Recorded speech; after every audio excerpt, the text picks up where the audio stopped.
Ensuite, effectivement, on a d'autres, comme ça c'est à Roufac, c'est en habitat collectif. Il fait la collecte, effectivement, des biodéchets au porte-à-porte. C'est-à-dire que toutes les semaines, il récupère les produits, les biodéchets qui ont été ramenés par les citoyens, effectivement, dans un local spécial. Ils les récupèrent, ils les emmènent là. En 2 ans, ils ont baissé la taxe. Alors vous, c'est le gouvernement, je pense qu'il y aurait effectivement moins de dépenses. Chez nous, ben, c'est l'habitant, puisque c'est lui qui est au centre du sujet. Donc là, ça a baissé de 15% en 2 ans le montant de la facture que les gens avaient payé. Bon, il faut bien que quelqu'un paye toutes ces choses-là. Alors, les gens ont reçu, le département du Haut-Rhin leur a donné des sacs compostables en amidon, ça peut être de maïs, de soja, de patates ou n'importe, hein, ça c'est comme on veut. Hein. Et puis il y en a certains maintenant qui se mettent au lombricompostage sur les terrasses. Hein, c'est-à-dire qu'ils ont un composteur avec des lombrics, des vers de terre dedans, et ils font ça directement sur leur terrasse, à la sortie, devant les appartements. Alors évidemment, les gens, quand ils sortent ça, ils ne les sortent que pleines, les poubelles, parce que comme ils ont des composteurs, la poubelle peut attendre. Voilà.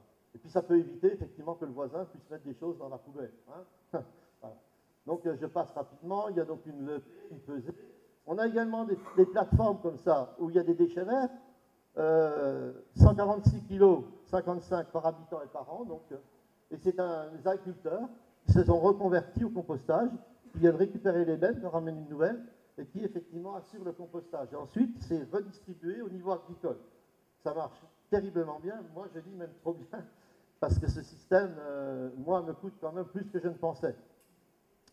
Après, derrière, les autres produits qui ont été triés par les gens, la valeur ajoutée des gestes du tri, ben, font que nous avons le papier, le carton, le plastique blanc, les bouteilles blanches, les bouteilles vertes, les boîtes, les films, tout ça est trié. Donc à Colmar, hein, c'est chez Schroll que c'est fait, ça, il y a un tri optique qui est relativement simple. Et ensuite, ça repart directement, effectivement, sur le recyclage.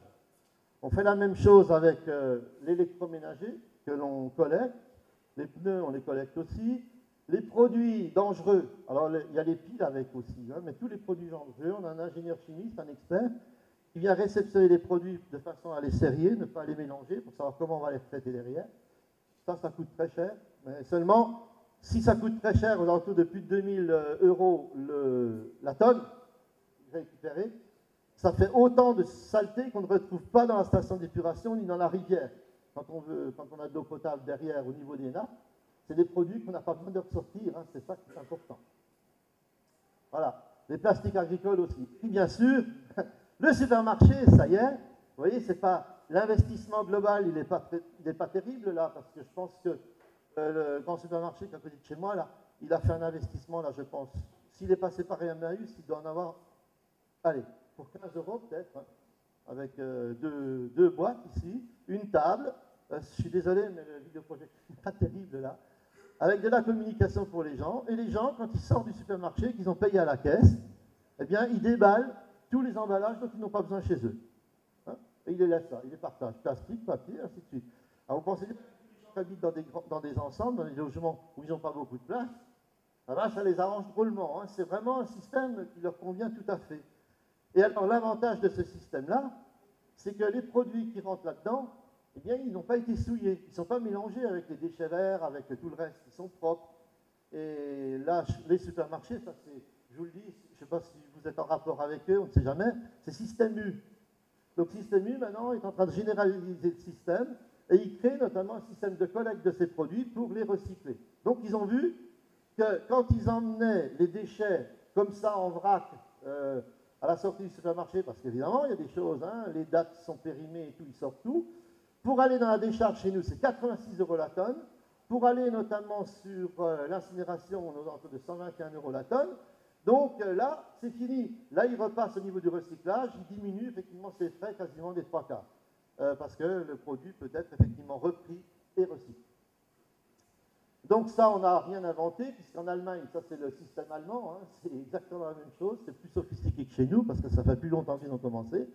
Donc voilà un peu comment les choses fonctionnent. Alors chez nous, avec tout ça, eh bien les gens, ils sont vraiment piqués au jeu, ça les a amusés ce truc-là, parce qu'ils triaient, choisir les trucs en fonction des emballages et tout, ils s'y mettent très très vite. Et on voit que sur l'Europe, on est à 515 kg global par habitant et par an. Oui, c'est pas terrible non plus.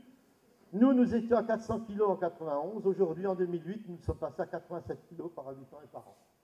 Tout le reste, eh bien, c'est des produits recyclables qui sont plus considérés comme déchets. Comme déchets, il ne reste que ça.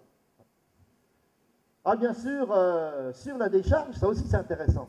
Donc, entre-temps, on a flingué un projet d'incinérateur qui était plus avancé que le vôtre, donc on est arrivé à arrêter, ils voulaient en construire un 90 000 tonnes. On leur a dit, mais arrêtez, c'est pas possible. Vous voyez bien, les gens trient de mieux en mieux, il y a de moins en moins de déchets.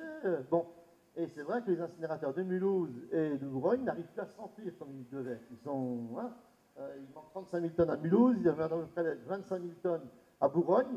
Puis maintenant, ils se demandent s'ils vont pas, Bourgogne notamment, s'il va pas être obligé de s'arrêter un jour ou l'autre, parce qu'il ne peut plus tourner, quoi, il est complètement en dessous. Alors aujourd'hui, normalement, comme il n'y a plus d'incinérateur, on a diminué un incinérateur, on s'est dit, ben là, dans la décharge, il devrait y en avoir plus. Eh bien, détrompez-vous, c'est complètement faux. En 99, ils étaient à 238 tonnes par an de déchets ménagers dans la décharge. En 2005, nous sommes passés à 170 000 tonnes. Cette année, donc en 2008, on est passé à 150 000 tonnes. Et puis maintenant, le département du Haut-Rhin, qui a compris, lui, il a pigé tout d'un coup. Attends, stop. Danger en la demeure. L'incinération, on va plus là-dessus. Il faut qu'on pousse dans l'autre sens. Il nous a donné effectivement un nouveau plan départemental où nous devons atteindre effectivement 50 000 tonnes en 2012. Donc ça veut dire quoi? Notre population a augmenté de 10%. Hein. Les incinérateurs, on en a éliminé un, terminé le projet. Dehors, il y en a deux qui toussent et il y en a un qui va être obligé de s'arrêter, c'est clair. On ne va pas pouvoir les maintenir les deux parce qu'on n'arrive plus à les alimenter. Et en plus de ça, notre décharge, elle est en train de complètement au niveau d'alimentation, on est en train de s'écrouler. Donc c'est vrai, c'est un petit peu, si je viens ici, c'est un petit peu en avance, vous voyez ce que je veux dire? C'est peut-être un petit peu précurseur, mais chez vous, il vous arrivera exactement la même chose. C'est un signe des temps, c'est quelque chose qui va dans ce sens-là et qui va faire effectivement que ce soit sur Maurice ou ailleurs, on sera dans ce système-là.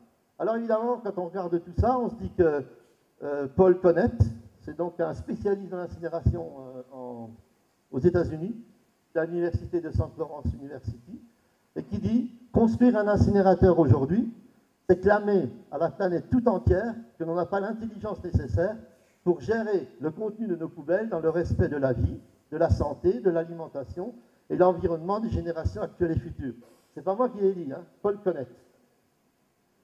Ah, bien sûr, devant tout ça, il faut se poser un certain nombre de questions. Je me dis que finalement, la Réunion,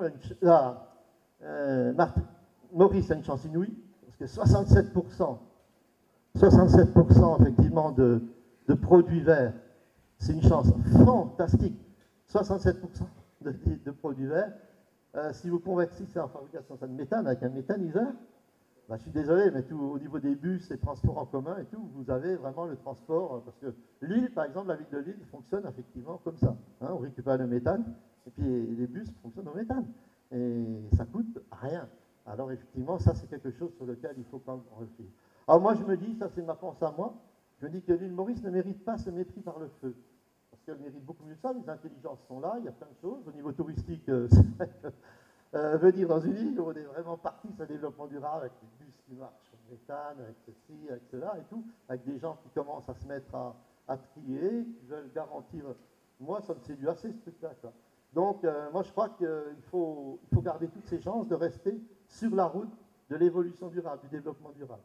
L'incinérateur risque de couper dramatiquement cette route. Voilà. Et c'est là-dessus que je vous remercie pour votre attention.